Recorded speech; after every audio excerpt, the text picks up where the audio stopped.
Good morning all of you. अब तक हमने बात कर चुके थे कि ओलंपिया वैली में ओलंपिक की शुरुआत कैसे हुई। अलग अलग जो इतिहासकार थे उनके हिसाब से अलग अलग पॉइंट ऑफ व्यू, उनके हिसाब से स्टोरीज बताई गई और हम ये जानते हैं कि किस इतिहासकार ने कैसे बताया और अलग अलग स्टोरीज ओलंपिक की शुरुआत के बारे में बताई जाती है कि इस एशियन ओलंपिक की ओरिजिन यानी कि इसकी उत्पत्ति इस प्रकार से हुई है। लेकिन मैंने आपको बता चुका हूं कि मेन जो स्टोरी है वो गॉड ज्यूस की है, यानी कि उसमें 776 बीसी में ये शुरुआत इसका हुई थी। और ओलंपिक नाम पड़ने के पीछे उसका जो जिस वैली में इसकी शुरुआत हुई थी वो ओलंपिया वैली थी और ओलंपिया वैली का जो राजा था उस वक्त वो गॉड ज्यूस था और उसका बेटा जिसका नाम मैं आपको बता चुका हूँ हरकुलेस उसका नाम था। ठीक है, तो यहां तक हमने बात कर चुके थे कुछ स्टोरीज के बारे में कि अलग अलग स्टोरीज किस प्रकार से कैसे थी, ओलंपिक कैसी इसकी शुरुआत कैसे हुई और कौन सी मेन स्टोरी को इसकी मेन माना जाता है कि किस आधार पर कहें कि ओलंपिक का नाम किस आधार पर पड़ा और उसकी शुरुआत कब हुई। तो ये गॉड ज्यूस वाली जो स्टोरी है उसको मेन माना जाता है। आगे आज हम बात करेंगे कुछ इसके रूल्स ऑफ कॉम्पिटिशंस, यानी कि पुराने जमाने में एशियन ओलंपिक में कुछ रूल्स हुआ करते थे। वो रूल क्या थे कुछ कॉम्पिटिशंस के लिए, यानी कि जो वहां पर जो आए हुए कॉम्पिटिटर्स थे यानी कि जो वहां के खिलाड़ी थे, योद्धा थे, उन योद्धाओं के लिए कौन कौन से रूल्स उस जमाने में चला करते थे या कौन कौन से रूल्स उन पे अप्लाई होते थे उनकी बात करेंगे। तो फर्स्ट ऑफ ऑल है हमारे पास the competitors must be only a Greek, यानी कि जो कॉम्पिटिटर है वो कहाँ का होना चाहिए, केवल और केवल ग्रीक वासी होना चाहिए, केवल और केवल यूनान का होना चाहिए। And must be physically fit, और पूरी तरह से फिजिकली फिट होना चाहिए, तभी जाकर वो इस कॉम्पिटिशन्स में अप्लाई हो सकता है। नेक्स्ट की बात करते हैं सेवेज यानी कि कैदी एंड पनिश्ड पर्सन, जिनको सजा मिली हुई है, ऐसे persons were not allowed to participate in these games, ऐसे पर्सन्स को इन पार्टिसिपेट करना यहाँ पर अलाउ नहीं होता था।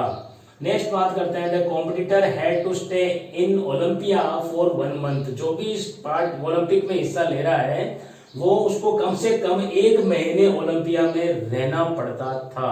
ठीक है, before the beginning of Olympic games, यानी गेम शुरुआत होने से पहले 1 महीने पहले उसको ओलंपिया वैली में रहना पड़ता था। And they had already taken the training for 10 months in their state, और खुद के स्टेट में उसे 10 महीने की ट्रेनिंग ले चुका हुआ होना चाहिए, ऐसा पर्सन इसमें अप्लाई हो सकता था। इसके अलावा दूसरे पर्सन इसमें अप्लाई नहीं होते थे। अगली बात करते हैं कि women were not allowed to participate in competitions and see these games, यानी कि वुमेन को यहाँ पर पार्टिसिपेट्स करने की बिल्कुल मनाही थी, वो नहीं कि बिल्कुल पार्टिसिपेट्स नहीं कर सकती थी। उसके साथ साथ ही पार्टिसिपेट्स ही नहीं, उनको यहाँ पर गेम देखने के लिए भी उनको मनाही थी कि यहाँ पर महिलाएं गेम नहीं देख सकती थी। तो इस प्रकार के कुछ रूल्स थे, कुछ कॉम्पिटिशन से लेकर उन कॉम्पिटिटर पर अप्लाई होते थे किस जमाने में, एशियन ओलंपिक के जमाने में। नोटिस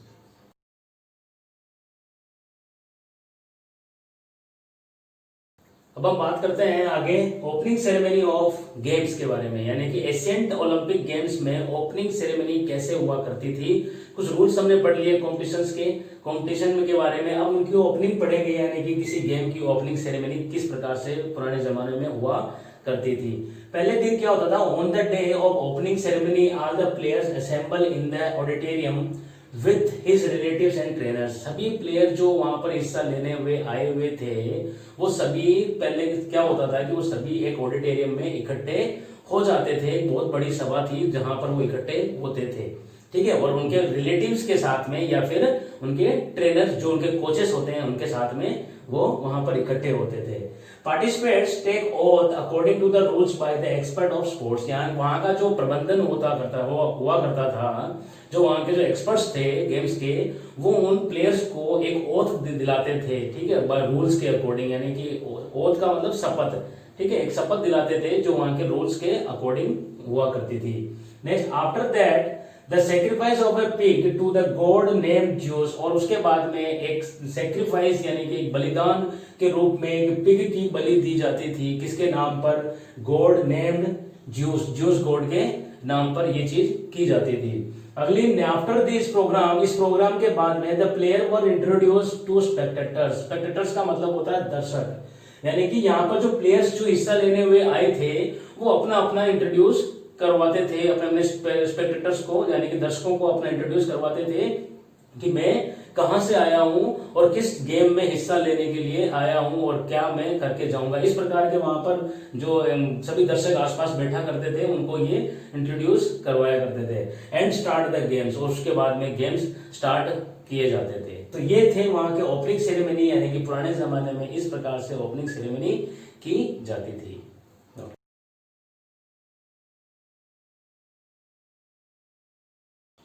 अब बात करते हैं नेक्स्ट टॉपिक की तरफ। नेक्स्ट टॉपिक यानी कि अवार्ड, यानी कि एशियन ओलंपिक गेम्स में जब कॉम्पिटिटर्स आते थे और जब वो उनके लिए कुछ रूल्स रखे गए, गेम होते थे और जीतते थे, तब उन्हें क्या क्या अवार्ड दिए जाते थे, कैसे कैसे उन्हें उपहार मिलते थे, उसके बारे में बात करेंगे एशियन ओलंपिक गेम्स के अंदर।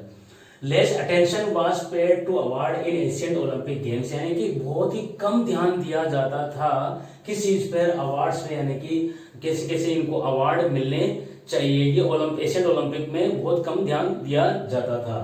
ओनली फूड ग्रेन, देखिए क्या चीज, केवल अनाज, only food grain and animals, और animals were given as a reward, और रिवार्ड के रूप में केवल फूड ग्रेन और एनिमल्स ही दिए जाते थे ताकि उस प्लेयर्स का गुजारा अच्छी तरह से हो जाए। आज के जमाने के हिसाब से नहीं कि इस लेवल का कोई प्लेयर हो जिसे गवर्नमेंट जॉब दी जाए, यहाँ पर ऐसा नहीं था। यहाँ पर फूड ग्रेन और एनिमल्स ही प्रोवाइड किए जाते थे।